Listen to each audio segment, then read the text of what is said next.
কি নাম তো? মোর নাম আফসানা বেগম। আচ্ছা, আফসানা বেগম। ভাদারের নাম? আর বাপের নাম হিলালুদ্দিন। হিলালুদ্দিন। বাবারে, তোদের মুসলিমদের যা নাম কি বলবো। গলি হাগা, শাক খোয়া, ভাত খোয়া, ডাল খোয়া, যা পাচ্ছিস একটা নামটা রাখছিস। কটা বাচ্চা তোর? মোর 6 জন ছোয়া।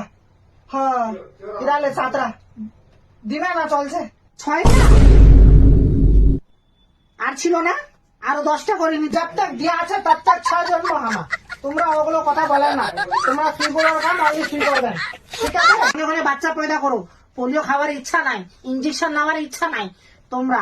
হ্যাঁ, মুসলমান মুসলমান কি মুসলমান লাভের বিগড়া খায় তোমার পেট? মুসলমান লাগে খায় 6 জন চা।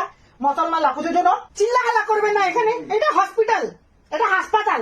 হাসপাতালে চিল্লা খাল্লা চলবে না তোমাদের। তোমার যে কিসের ফরক? তোমার সুই করা আছেন, সুই করা চলে যাও। হামা বাচ্চা পয়দা করছি না, হামা খিলাছে, হামা পিলাছে, হামা আল্লাহ দিছে। এক তো মাসে মাসে 2টা করে বাচ্চা পয়দা করেন, আবার হাসপাতালে এসে বসে যান তোমরা। কানে চিল্লা খাল্লা বসুন তো হসপিটালে। বস না করি শুনলো সুইরা ঝটকা করে গরম ধান করছে, ওখানে মিঠা পোগে চলবে না। তিতলি মাসি এখানে আসো তো, এনাদের ট্রিটমেন্ট ইঞ্জেকশনটা দিয়ে দাও। হ্যাঁ, খুবই কমজোরি বুঝাচ্ছে আমাকে, একদম খুবই কমজোরি। দাবা বটি গলা খাচ্ছি, কমজোরি বুঝাচ্ছে। ওষুধগুলো দিয়ে দিচ্ছি, একটা চেক আপ করে নেবেন, ঠিক আছে? হ্যাঁ, ইসলামপুরে গিয়ে একটা চেক আপ করে নেবেন।